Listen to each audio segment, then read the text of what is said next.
বাড়িতে আমি আর আমার শ্বশুর একা থাকতাম। রোজ রাতে আমার শ্বশুর আমাকে একটা নতুন বেডশিট দিয়ে যেত আর বলতো, বৌমা এটাতে ঘুমাও, আর সকাল হলে বেডশিটটা একটা ব্যাগে ভরে নিয়ে চলে যেত। আমার মনের অবস্থা তখন ভালো ছিল না। আমি বিধবা হয়েছিলাম, 1 মাসও হয়নি, কিন্তু একটা জিনিস খুব আশ্চর্যের ছিল, যখনই আমি ওই বেডশিটে শুতাম আমার খুব ঘুম চলে আসতো। রোজ একই কাজ করতে করতে আমি ক্লান্ত হয়ে পড়েছিলাম। একদিন আমার শ্বশুর বেডশিট দিয়ে চলে গেল, কিন্তু আমি বেডশিটটা বিছানায় পাতলাম না, আর ঘুমানোর নাটক করলাম। আর তার 4 মিনিট পর আমার সাথে যা হলো তা জানলে আপনি ভয়ে কেঁপে উঠবেন। তো বন্ধুরা, ভিডিওটি শুরু করার আগে আপনি যদি আমার এই চ্যানেলটির নতুন দর্শক হয়ে থাকেন তাহলে চ্যানেলটি সাবস্ক্রাইব করবেন। আমার নাম রচনা। আমার পরিবারে আমি আর আমার কাকা ছাড়া আর কেউ বেঁচে নেই। কাকা আমার বিয়ে দিয়ে দিল, কিন্তু আমার কাকা কোনো খারাপ মানুষ ছিলেন না, মানে খুব ভালো মানুষ ছিলেন। আমার 17 বছর বয়সে বিয়ে হয়। আমি খুব সুন্দরী ছিলাম, কিন্তু উনি আমার জন্য যে পরিবার পান তারা খুব বড়লোক ছিল না, আবার গরিবও ছিল না, কিন্তু ওনার আর কিছু করার ছিল না, কারণ আমার কাকিমা একদম ভালো মানুষ ছিল না। কোনো ভালো সম্বন্ধ এলে আমার কাকিমা বলতো, আগে নিজের মেয়েদের কথা চিন্তা করো, একে তাড়াতাড়ি বাড়ি থেকে বিদায় করো, না হলে আমার মেয়েদের জন্য ভালো সম্বন্ধ পাবো না। যারাই আসতো তারাই আমাকে পছন্দ করে নিত, কারণ আমি খুব সুন্দরী ছিলাম। আর আমার কাকার মেয়েরা মোটা আর কালো ছিল, কিন্তু তারা আমার সঙ্গে ভালো ব্যবহারই করত। সবকিছু ঠিক ছিল, খালি কখনো কখনো আমার কাকিমা রেগে যেত, কারণ সম্বন্ধ তার মেয়েদের জন্য আসত, কিন্তু তারা আমাকে পছন্দ করে চলে যেত। এমনও হতো যখন সম্বন্ধ আসতো কাকিমা আমাকে লুকিয়ে দিত। তারপর কাকা অধৈর্য হয়ে আমাকে যেখানে পাঠানোর তাড়াতাড়ি পাঠিয়ে দিলেন। কোনো খোঁজ খবরও নিলেন না, বেশি কোনো প্রশ্ন করলেন না। যে বাড়িতে আমার বিয়ে হয়েছিল সেখানে কেউ ছিল না। আমার বর দেরাদুনে চাকরি করত, সেখান থেকে বাড়ি আসতে তার একদিন সময় লেগে যেত, তাই রোজ আসা যাওয়া করতে পারত না। প্রতি 4 মাস অন্তর 1 সপ্তাহের ছুটি নিয়ে আসত। আমি ভাবতাম, ঠিক আছে, বিদেশে তো আর থাকে না, না হলে বছরের পর বছর অপেক্ষা করতে হতো, তা ও আসতে পারত না। বাড়িতে আমার শ্বশুর ছাড়া কেউই ছিল না, কিন্তু আমার বর বলল, তোমার চিন্তা করার দরকার নেই। আমার বাবা খুব ভালো মানুষ, আর উনি সত্যিই খুব ভালো মানুষ ছিলেন, আর আমার খুব খেয়াল রাখতেন। দিয়ে 2 সপ্তাহ পর আমার বর আমাকে বলল, আমাকে যেতে হবে। আমি শুধু 2 সপ্তাহের ছুটি নিয়েছিলাম। আমি ওকে ভারাক্রান্ত মনে বিদায় দিয়ে দিলাম। ওর নাম ছিল অলোক, আর আমার শ্বশুরের নাম ছিল কমল। আমার শ্বশুরও কাজে যেত, আমি সকাল সকাল ওনাকে টিফিন বানিয়ে দিলাম। উনি কাজে চলে গেলেন। উনি আমাকে বললেন, ঘরের দরজা বন্ধ করে রাখো, কেউ এলে খুলবে না। যখন আমি ফিরে আসব তখন আগে জিজ্ঞেস করবে কে এসেছেন, আমি তোমাকে বলবো আমি এসেছি, তারপর তুমি দরজা খুলবে। উনি আমাকে খুব ভালোবাসতেন, মেয়ের মতন আমার বায়না আবদার মেটাতেন। আমার মাথায় হাত রেখে চলে যেতেন, ফেরার সময় আমার জন্য সিনারা নিয়ে আসতেন। আমি বললাম, এসবের কি দরকার ছিল? উনি বললেন, তোমার নতুন বিয়ে হয়েছে, তোমাকে একটু সেবা তো করতেই হবে। আর যদি আমার স্ত্রী বেঁচে থাকতো তাহলে তোমার মতো আমার একটা মেয়ে থাকতো, তাহলে ওর সাথে তোমার সময় কেটে যেত, কিন্তু উনি তো এই দুনিয়াতেই নেই। তখন আমি বললাম, কোনো ব্যাপার না, আপনি তো আছেন। এইভাবে উনি প্রতিদিন আমার জন্য কিছু না কিছু নিয়ে আসতেন। উনি এমন একটা জিনিস নিয়ে এলেন একদিন যেটা আমি কখনো ভাবিনি, আর তাতে আমি একটু অপ্রস্তুতে পড়ে গেলাম। আমার বর সিকিউরিটির কাজ করত, তাই সারাদিন তার ফোনে কথা বলার পারমিশন ছিল না। শুধু রাতে 5 মিনিটের জন্য আমাকে ফোন করত, কিন্তু সে এত ক্লান্ত থাকত যে কথা বলতে বলতেই ঘুমিয়ে যেত। এটা আবার মোটেই ভালো লাগতো না, কারণ আমি সারাদিন এই 5 মিনিটের জন্য অপেক্ষা করতাম। কিন্তু কি করব, ওর কোনো দোষ ছিল না। ওর সারাটা দিন রোদে গরমে দাঁড়িয়ে ডিউটি করত, তাই ক্লান্ত হয়ে যেত। ও বলে, অনেক বড় বিল্ডিং, কিন্তু এটা অনেক ভয়ঙ্কর জায়গা। এখানে এমন এমন জিনিস তৈরি হয় যেটাতে যে কোনো সময় আগুন লেগে যেতে পারে। তাই জন্যই তো এই চাকরিটা ভালো মাইনে পায়, নয়তো আজ তোমাকে আমার থেকে দূরে থাকতে হতো না। একদিন খুব খারাপ খবর এলো, আমার বর এই পৃথিবী ছেড়ে চলে গেছে। যে বিল্ডিংটার সামনে কাজ করত সেই বিল্ডিংটায় আগুন লেগে যায়। আর তাতে আমার বর মারা যায়, এটা আমার কাছে খুব বড় শক ছিল। আমি বিয়ের 2 মাস পরেই বিধবা হয়ে গেলাম। আমার কাকা আমাকে বলল ফিরে চল, কিন্তু কাকিমা চেঁচামেচি করল, বলল এ তো বিয়ের 2 মাস পরেই বিধবা হয়ে গেছে, এ একটা অপিয়া, এর কালো ছায়া আমার মেয়েদের উপর পড়ে যাবে। এই যতদিন আমাদের বাড়িতে ছিল ততদিন কোনো কিছু ভালো হয়নি। যেদিন গেছে সেদিন আমাদের ঘরে একটু সুখ শান্তি এসেছে, আমি ওকে ঘরে ঢুকতে দেব না। বাধ্য হয়ে আমি সিদ্ধান্ত নিলাম আমি শ্বশুর বাড়িতেই থাকব। আমার কাকা বলল চিন্তা করিস না, আজকাল তো বিধবা ডিভোর্সি মেয়েদেরও বিয়ে হয়ে যায়, কাউকে না কাউকে পেয়ে যাবি। আমি তোর জন্য আবার ছেলে দেখব, কিন্তু আমি আর বিয়ে করতে চাই না, কারণ আমার বরের কথা আমার খুব মনে পড়ে। আমার শ্বশুর তাড়াতাড়ি কাছ থেকে বাড়ি ফিরে এলো, আর আমি দেখলাম উনি সাথে করে একটা সাদা রঙের বেডশিট নিয়ে এসেছেন। বললেন বৌমা, এটা বিছানায় পেতে এসো। আমি বললাম ঠিক আছে, কিন্তু আমার ওনাকে এটা জিজ্ঞেস করা উচিত ছিল, এটা পেতে আমি কেন শোব। উনি শুধু আমাকে এটাই বলেছিলেন, এটা তোমার জন্য এনেছি, নিজের বিছানায় পেতে নাও। আমি ভাবলাম বাড়ির জন্য এনেছেন, হয়তো এমনিতেও এই বাড়িতে বেশি কিছু জিনিস ছিল না, আর আমাকে উপহার দেওয়ার মতো কেউ ছিল না। কিন্তু সমস্যা তো তখন হলো যখন সকালে উনি এসে আমাকে বললেন, বৌমা বেডশিটটা আমাকে ফেরত দাও। আমি ভেবেছিলাম উনি এটা আমাকে রাখতে দিয়েছেন। আমি বললাম কিন্তু আমি তো ওটা বিছানায় পেতে দিয়েছি, আর রাতে ওটার উপরে ঘুমিয়েছি।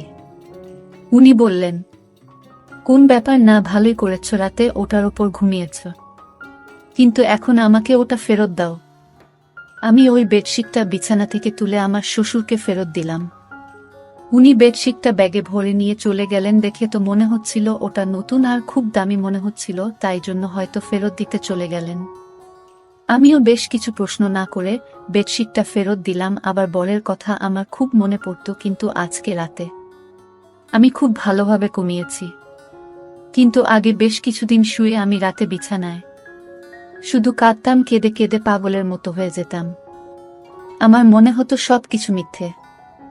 এখনই হয়তো আমার স্বামী ফিরে এসে বলবে ওই খবরটা মিথ্যে ছিল। আমি তো একদম ঠিক আছি, আমার তো কিছুই হয়নি, কিন্তু এগুলো শুধুই মন বোঝানো কথা। এরকম ভাবে কি কেউ ফিরে আসে? জীবন বড় খারাপ জিনিস, মানুষের সাথে ন্যায় বিচার করে না, উল্টে মানুষকে এমন পরিস্থিতির মধ্যে ফেলে দেয় যেটার জন্য সে প্রস্তুত ছিল না। আমি তো কখনো ভাবিনি যে আমি এত তাড়াতাড়ি বিধবা হয়ে যাব। আর আমার স্বামী, যার সাথে আমি মাত্র 2 সপ্তাহ কাটিয়েছি, সে এই পৃথিবী ছেড়ে চলে গেল। আমার মনে শুধু একটাই আশা, হয়তো আমি মা হতে চলেছি। আমার স্বামী মারা গেছে মাত্র 1 মাস হয়েছে। কিছুদিন আর যদি বাঁচত তাহলে হয়তো আমি নিশ্চিত হয়ে যেতাম যে আমি সত্যিই মা হতে চলেছি নাকি সেটা নয়। কারণ যখন আমার স্বামী ফিরে গিয়েছিল তার 20 দিন আগে সে আমার কাছে ছিল, আর তার যাওয়ার 2 দিন পরই খবর এলো যে সে আর বেঁচে নেই। তাই জন্য আমার মনে একটা আশা ছিল। রাতে যখন শ্বশুর ফিরে এলো তখন আবার একটা বেডশিট নিয়ে এলো, বলল বিছানায় পেতে নিতে। আমি বললাম কি ব্যাপার, আপনি ফেরত দিতে কেন গেছিলেন? উনি বললেন যে দোকান থেকে আমি এই বেডশিটটা নিয়েছিলাম, ওই দোকান থেকে আমার বন্ধু ও বেডশিট নিয়েছিল, কিন্তু ও বোন বাবা ওটা দাম কমে গিয়েছে, আর আমারটা দাম বেশি নিয়েছে, তাই আমি ওটা নিয়ে ঝগড়া করতে গেছিলাম। দোকানদার আমাকে 2 টাকা ফেরত দিয়েছে, তুমি গিয়ে শুয়ে পড়ো। আমি বললাম ঠিক আছে। আমি আবার বেডশিটটা পেতে নিয়ে শুয়ে পড়লাম। এমন ঘুমান না, একেবারে সকালে গিয়ে ঘুম ভাঙল, কিন্তু সকালে আমার শরীরটা ভালো লাগছিল না। আমার মনে হচ্ছিল আমি মা হতে চলেছি। তখন আমার মাথাটাও ঘুরছিল, আর গা হাত পা ব্যথা করছিল। কিন্তু সকালে যখন জল খাবার বানাচ্ছিলেন, শ্বশুর আবার এসে বলল বেডশিটটা ফেরত দাও। আমি অবাক হয়ে গেলাম। আমি ওনাকে কিছু জিজ্ঞেস করতে গেলাম তো উনি বললেন আবার এখন টাইম নেই, তাড়াতাড়ি ওটা নিয়ে আসো। আমি তাড়াতাড়ি ওটা এনে ওনাকে দিয়ে দিলাম। উনি কোনো উত্তর না দিয়ে বাজারে চলে গেলেন, আর বললেন আমার অনেক কাজ আছে বোমা, তুমি নিজের খেয়াল রেখো। আমি ভাবলাম এসব কি হচ্ছে, কখনো ফেরত দিতে চলে যান, কখনো নিয়ে চলে আসেন, জানি না উনি কি করছেন। বুড়ো মানুষ, এরা খুব সহজেই অন্য লোকের কথা বিশ্বাস করে। যখন বেডশিটটা নিয়েছে তখন চুপচাপ রেখে দিন। 1-2 টাকার জন্য এত ঝামেলা করার কি আছে?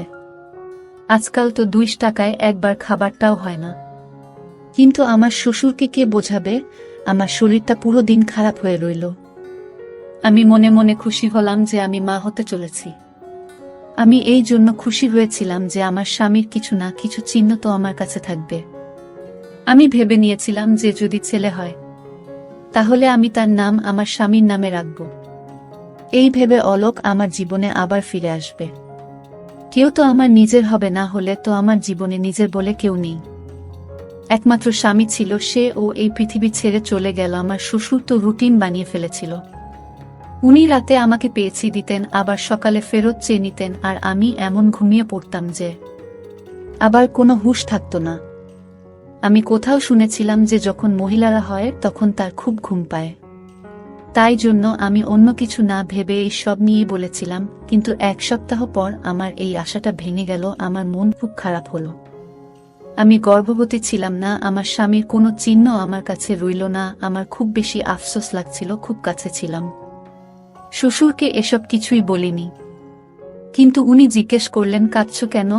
আমি বললাম না কিছু না। কিন্তু আবার আমি চিন্তা করতে লাগলাম, যদি আমি গর্ভবতী হব তাহলে আমার এত কেন ঘুম পায়, আমার শরীর এত ব্যথা হয় কেন? আমি তো ভাবছিলাম এসব কিছু গর্ভবতী হওয়ার জন্য হচ্ছে, তাহলে আমার শরীর এত খারাপই বা ছিল কেন? কিন্তু এখন কাকে বলবো? আমাকে ডাক্তারের কাছে নিয়ে চলো। শ্বশুরকে বলতে কেমন অস্বস্তি হচ্ছে। কাকে বলবো? তো কাকা কি ভাববে?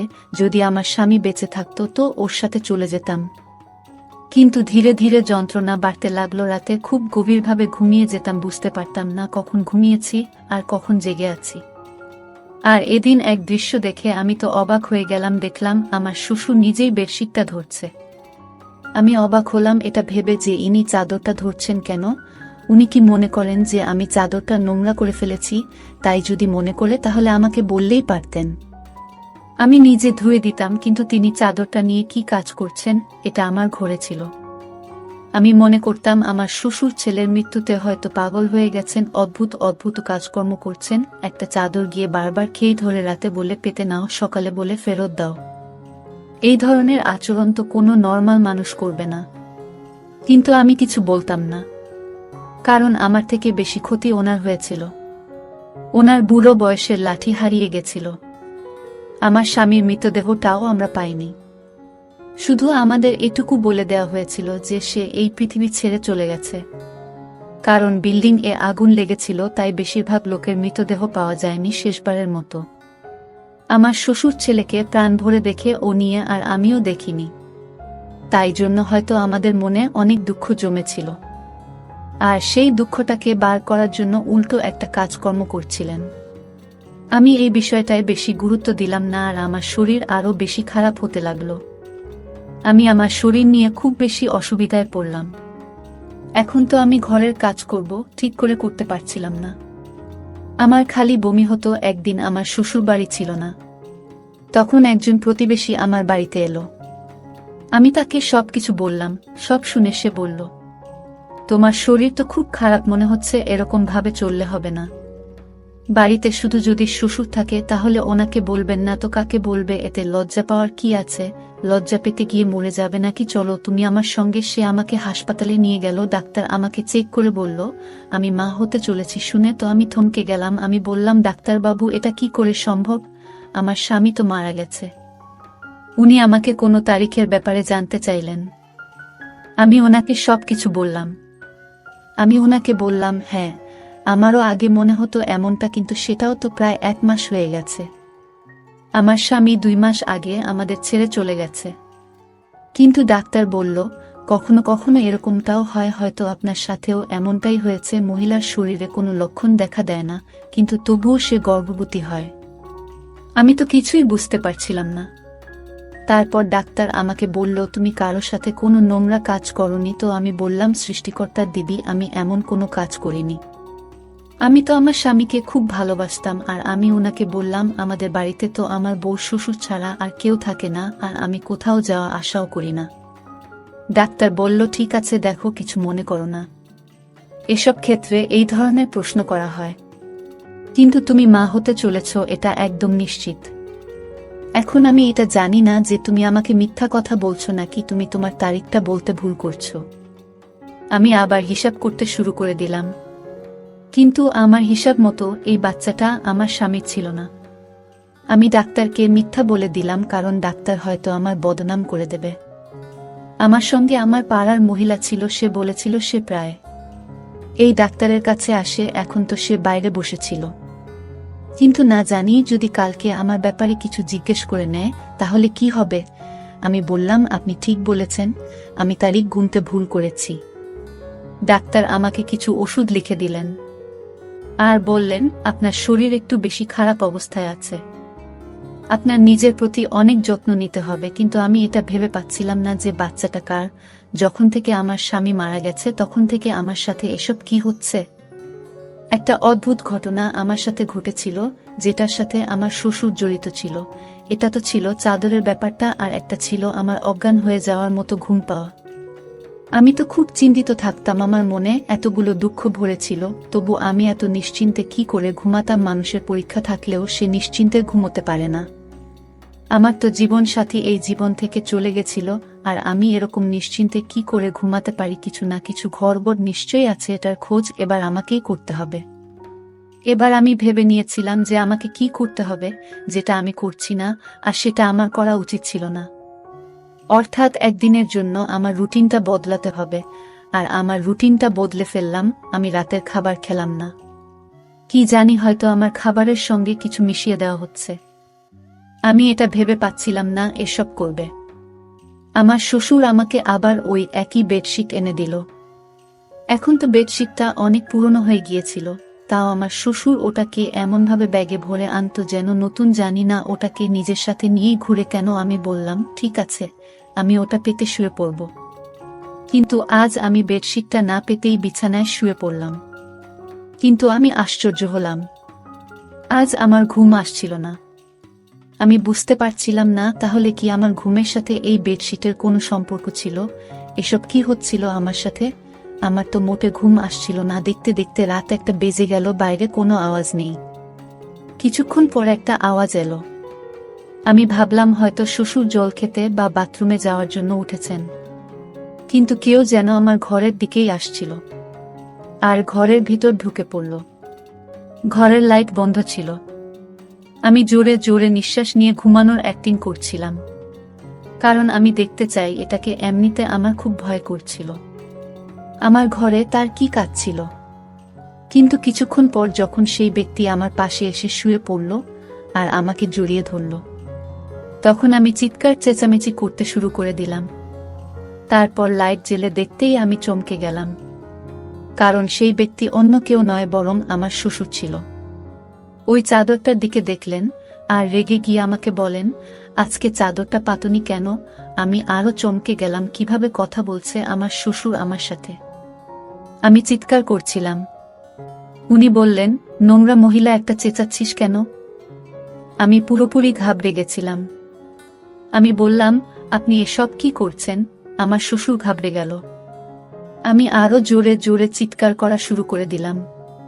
পাড়ার লোকজন সবাই এসে আমাদের দরজা খটখট করতে শুরু করে দিল। সব কি হচ্ছে? সেই মহিলারা আর তার স্বামী বাড়ির ভেতরে ঢুকে পড়ল, যার সাথে আমার একটু বন্ধুত্ব হয়েছিল।